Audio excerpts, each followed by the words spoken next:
Hey, what is up you guys, and welcome back to my channel. If you are new here, my name is Ivy and I make a lot of true crime videos along with vlogs and some fashion related videos, you know, just a little bit of everything.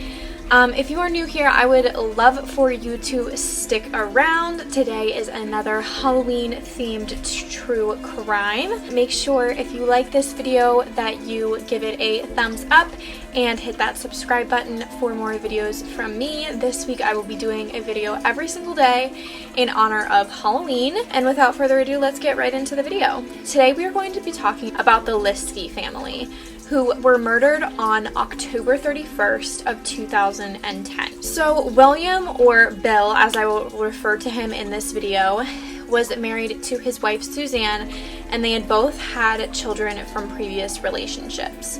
Suzanne had two children, Derek, who was 23, and Devin, who was 16 at the time. And Bill had one child. I don't think he had any more. I did not find anything else, but I'm not 100% positive. His name was William Jr., and he was referred to by the family as BJ, and he was 23 at the time. So the family was having kind of a rough time, especially with their son BJ. He was no stranger to the law and had gotten into trouble multiple times throughout his teen years. In 2002, when he was 16, he had threatened to hurt himself, and William was not sure how to de-escalate this situation, called the police, and when they arrived, BJ attacked them.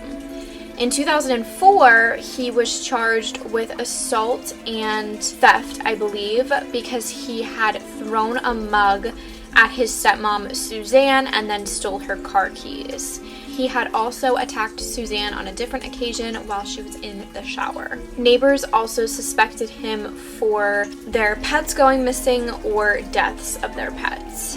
Multiple family members and friends had warned Bill about letting his son be around his family. They were worried about the safety of the family, especially for Suzanne's safety. So eventually Bill had decided to put him into a group home where he thought his needs would be better cared for. And he was currently being treated for schizoaffective disorder, bipolar type, which I believe is, I should have looked into this a little bit more, but I believe this is pretty much just schizophrenia with a bipolar type, which just means that it shifts in ups and downs, as with like a depressive type.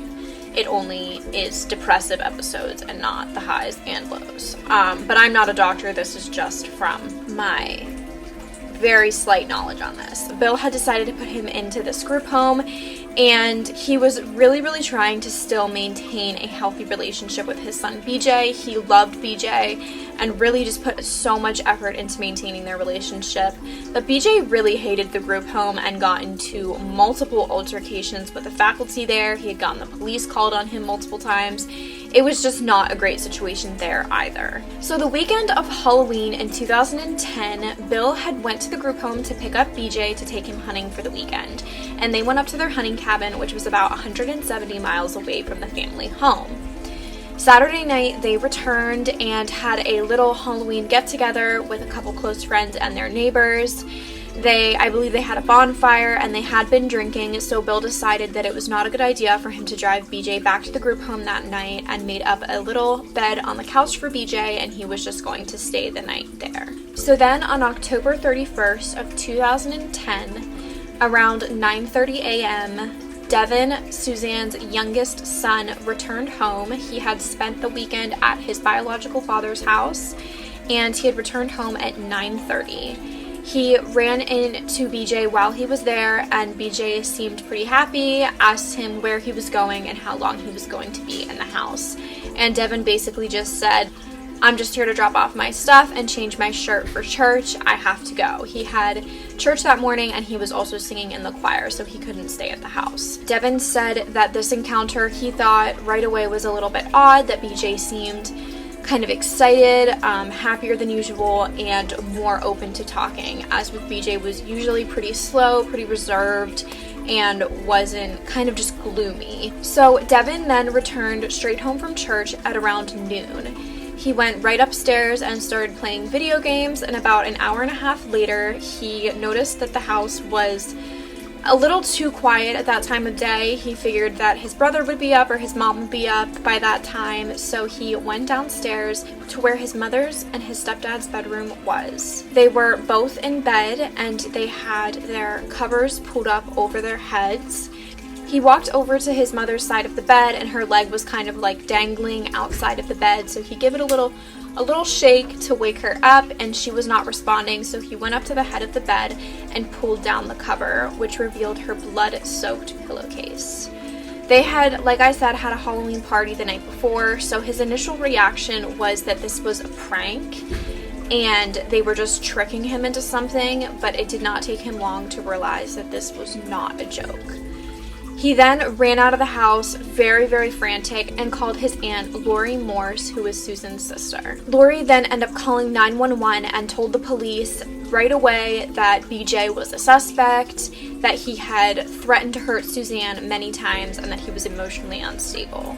When the police arrived at the house, they found Susan and Bill both shot to death in their bed. Bill had been shot 5 times in the head and face, and with the way that the bodies were positioned, it looked like he had been killed first, and that Susan tried to get up and run away and was shot. She had 3 shots to her head and she had been sexually assaulted. When they went upstairs to Derek's room was locked. They did not get a response. They kicked down the door and found Derek dead. He had severe blunt force trauma to the head, which was believed to have been caused by a claw hammer, which was found in the house covered in Derek's blood. Based on the autopsy and other factors, it was believed that Derek was killed first. He used the claw hammer, so it was quiet, and then he went downstairs to kill his father and stepmother. Police believe that the time of death was around 6:15 to 6:30, which corresponded when the neighbors thought that they had heard gunshots. Now, I'm not really sure why they didn't report that they had heard gunshots at 6:30 in the morning. It was hunting season, but I don't know. In Pennsylvania, which is where I grew up, just recently, you're allowed to hunt on Sundays, and it's only certain Sundays, but most places it's not common to hunt on Sundays, so I don't know why they wouldn't have thought this was a little weird, why they wouldn't have called the police. So BJ had stolen his father's truck and fled to the family cabin. Not without stopping for lunch. He got Subway, which just blows my mind that after literally beating someone to death and shooting 2 people in the face, you could stomach a Subway sandwich. It is just so messed up to me. It just makes me want to throw up. But anyway, he fled to the family cabin. The police found him there outside, and he was arrested and charged with 3 accounts of aggravated murder. He eventually took a plea deal, which he had to plead guilty for, and this plea deal basically allowed him to not get the death penalty, and he was sentenced to life in prison without the possibility of parole. He did confess to the murders to his mother a couple months after they had happened over the phone. I believe the conversation was, she just asked him if he did this, and he was like, yeah, I did, which is just insane to me. In court, he said on the stand, and I quote, "I can't really explain why this all had to happen, but I think most of it had to do with my mental illness," unquote. What I gathered from the information that I found, it seems that BJ was smart enough to know he could use his mental illnesses as an excuse for why he did this, but he also did have a lot of anger problems, and I definitely don't think that this can all be blamed on mental illness. My guess is he was trying to use that so he didn't get sent to prison and maybe got sent to like a mental hospital. I don't know, but I don't really think that you can blame this on the mental illness that he had. Again, not a doctor. But then in 2015, BJ took his own life in prison and died at the age of 29. So this is all the information that I have for this case. It is a quick one, but I just think this case is insane. It is so eerie to me. The fact that it happened on Halloween, just the overall like coincidence that he stayed there. The police believe it was premeditated, but they were planning on taking him home, and he just stayed there because they were drinking that night. So I don't know, it's just It's so eerie and it's so sad, especially for the younger son, Devin. I cannot even imagine what it would be like to go home and find your mom dead and like know, even though he didn't find his brother, like know that your brother was like dead in the house. Like, I cannot even imagine it. And then having to sit through that trial and then talk about how he bashed his brother's head in and shot his mom in the face and that he raped his mom. Like, the trauma that boy went through is just insane to me. But like I said, that is all I have for this video. I hope you guys enjoyed it. Again, there will be a video up every single day at 3 o'clock, a little Halloween spooky true crime. So make sure you hit that subscribe button and turn on the post notifications so you don't miss any of these true crime videos. And I will see you guys tomorrow.